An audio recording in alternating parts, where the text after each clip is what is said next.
Ah, fooled you, didn't I? Thought I was going to start doing Christmas carols and all that rubbish. Oh, welcome to Cloud Dancer Speaks and her indoors. Shut up. Oh, you know what'll happen. Do you know, my hair's getting worse and worse. I'll soon look like a bloody Klingon. Ah, That'd suit you too. watch your mouth. God. Hasn't even brushed his hair. I can't brush it. You lost my brush on me. Rubbish, you lost your own. You're the last one to use it. I don't use your brush. You used it on my head. And Well, that's that it. says it in one. What? See? There's more of it. She likes brushing my golden lock. No, I don't. You're too lazy to do it yourself. See? Ah dear, what I have to put up with. All you people out there don't know how lucky you are. Well, it's getting near that happy day again. Wherever we went into town and I saw all these people and they had long faces. You think they were going to a bloody funeral. It was crazy. But we saw an old friend of ours and that made everything fine. We just acted the fool a bit. But all these people, it's getting near the goodwill and joy to all men. And by looking what's coming out of supermarkets, I think the goodwill and joy to all men is coming out of a Heineken bottle, or a Smethwick's bottle, or a vodka bottle.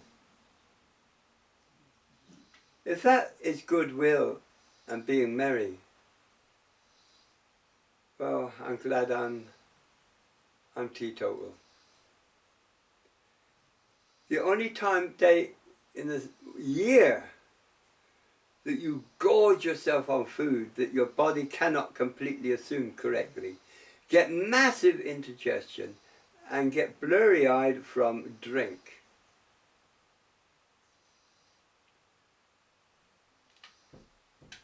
But has anyone really given any thought to those who have got less?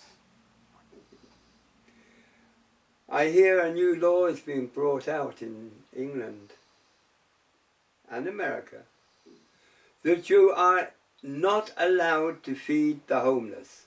Can you imagine this? You can get prosecuted if you dare attempt to feed the homeless. I have heard some sick things in my life.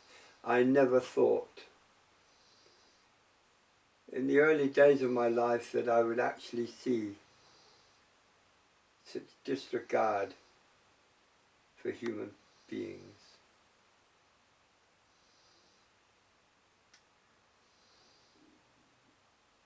It's heartbreaking.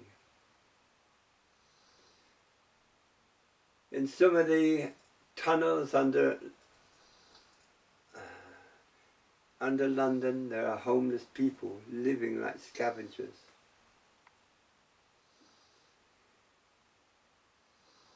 If they're caught outside, of course, in the city, in the subways,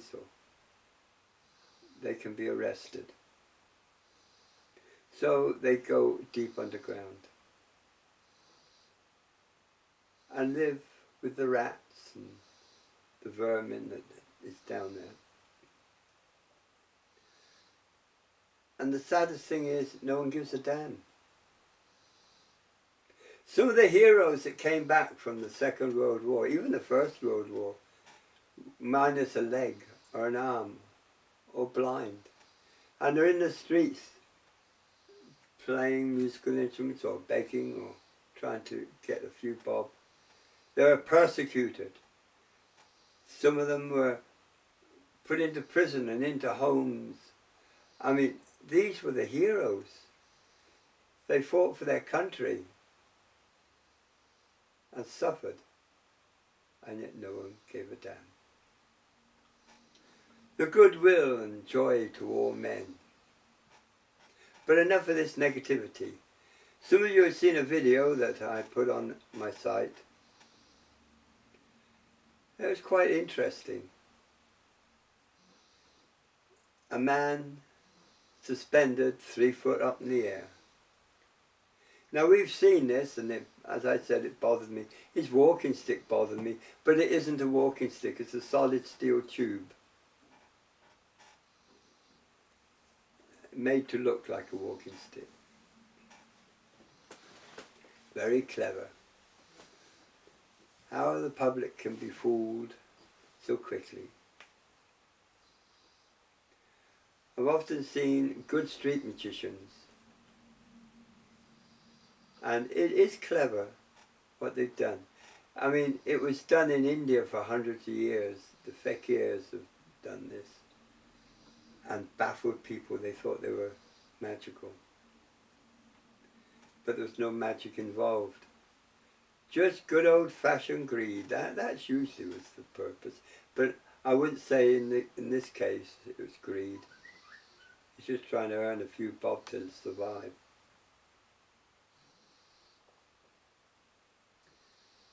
Britain is getting tougher and tougher to live. I was born in Britain, and I would not want to go back. I would not want to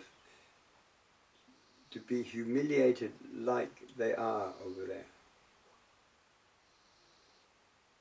How people can be ripped off to such an extent. But heed my words. The riots that you saw in London and a few years ago in Manchester is nothing compared to the riots you will see.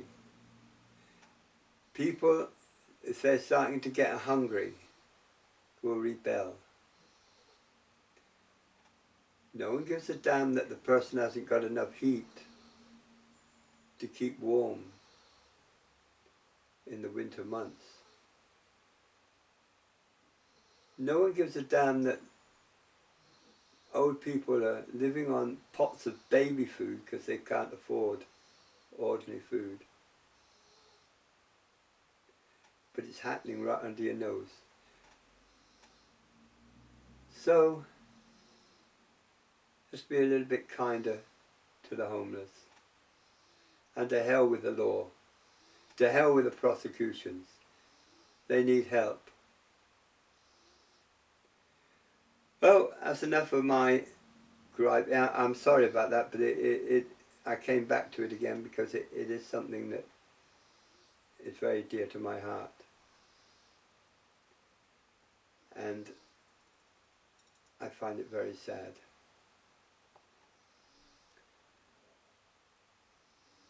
In spirit, man creates in his mind what he expects the deity to look like, and then worships it. Let me be quite clear here. Whether you accept this again or not, it's up to you. The spirit has no form. None. To communicate with man, it will take on the form that man projects within his mind.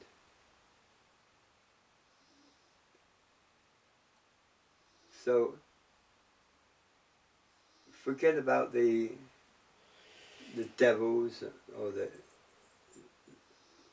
what is you're pushed onto and brainwashed into. Spirit is, you'll feel it. They talk about the spirit of Christmas. Yes, it's very real. And yes, there are benevolent spirits who accelerate this. And it causes a snowball effect of the excitement, the exhilaration, the love. It snowballs. And say, yes, I can feel the spirit of Christmas. Of course you can. It's a pity that it isn't shown every day of your life. Spirit, as I say, has no form, but it is very active. It can take up what form it wishes to take. Those of you that go into astral projection know that you can take on what form you desire. I mean, there's no reason why you can't. It's energy. It's intelligent energy. On certain astral planes where spirit has settled, they take on a permanent form. And they exist the same way as we do. Yes, by all means, those that can astral travel, you'll find this if you go to these places. But do not go to the dimensions. There is a difference. There's a massive difference. Dimensions, you can get one period where the war went opposite and the world is ruled by Nazi occupation or rulership. You can go to another one where it's ruled by communist rulership. It changes, the scenario changes on each dimension. According to Hawkins, there are literally hundreds of dimensions. It's like looking at two parallel lines. They never meet. They go on to infinity.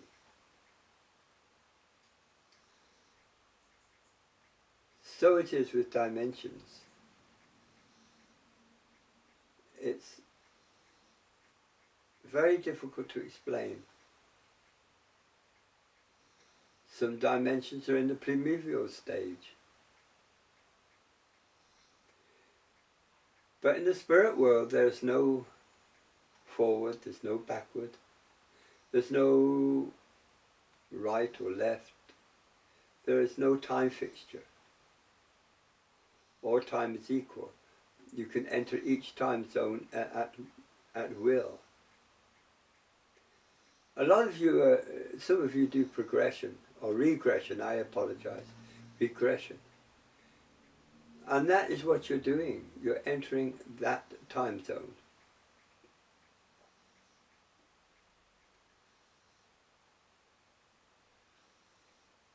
The beings that are in spirit probably work harder than any of us know, trying to repair the damage man's done, trying to repair those that are spiritually enhanced.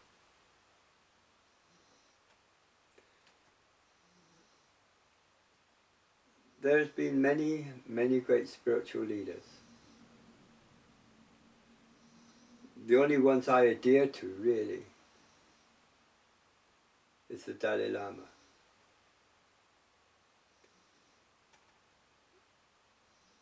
He is an old man and went through so much. And yet, he's always laughing. I call him the laughing Buddha. He's always laughing, he's always joking. He plays with children. This old man, such profound spiritual enlightenment. Though he disagrees, he said he's not spiritually enlightened. But we all know that he must be.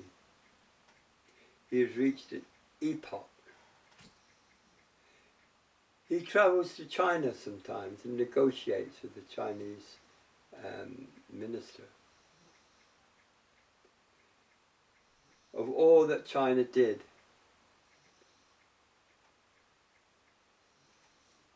he does not hold them in bad esteem.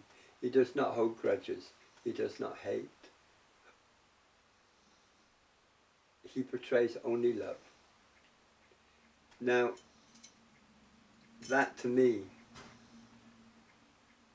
is perfection. There are many so-called gurus. By the way, guru means God-man. Translation. They're fakes. There are many spiritual leaders. They are fakes. What do they want? They want your lolly. They want your money. One who is spiritually enhanced does not need of these things. And I find this a lot with Buddhism. They just don't need it. Okay, they go out with their begging bowl and they get food. That's all they require. So, why can't man understand that money is not the answer? But in our day and age, we're caught in a trap, a vicious trap. We've got to have money so we can live, so we can stay alive. And very soon, in the future, the only way you'll be able to acquire money and acquire food, or jobs for that matter, is to be scanned with a scanner on your arm or hand for a chip. This is inevitable. Man, as I said before, is turning cybernaut. I don't expect you to think of man completely metal. But let's think about that for a minute.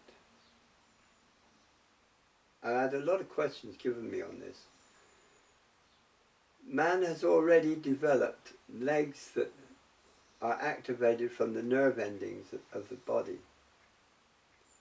So the brain can work the legs the same as it works yours.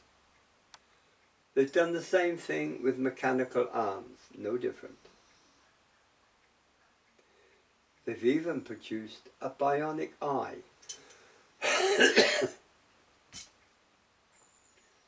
That works with microcircuitry. And lastly, they have developed a human heart. 18 minutes have passed. That is completely synthetic. And produced a bioskin that looks like skin but isn't. So think that's now. They even have transplants, micro transplants in the brain to enhance certain cellular function. Interesting. Now tell me that I was wrong with cybernetics. Yes, the people that lost limbs, great idea, but where's it going to lead to? Scary. There's also nanotechnology, but I'm not going into that now. Okay, it looks like my time's up. I've been yabbering on here, and all I can hear in the other room is click, click, click, click, where my other half is plonking away on a machine when she should be resting. She's getting very bold lately. Go and take a hike, Santa. Watch it.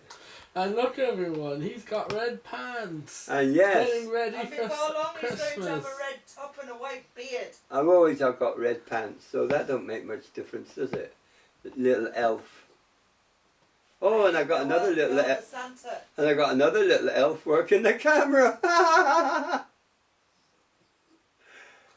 Enjoy the week. And thank you for listening to me. Namaste. Om Shanti.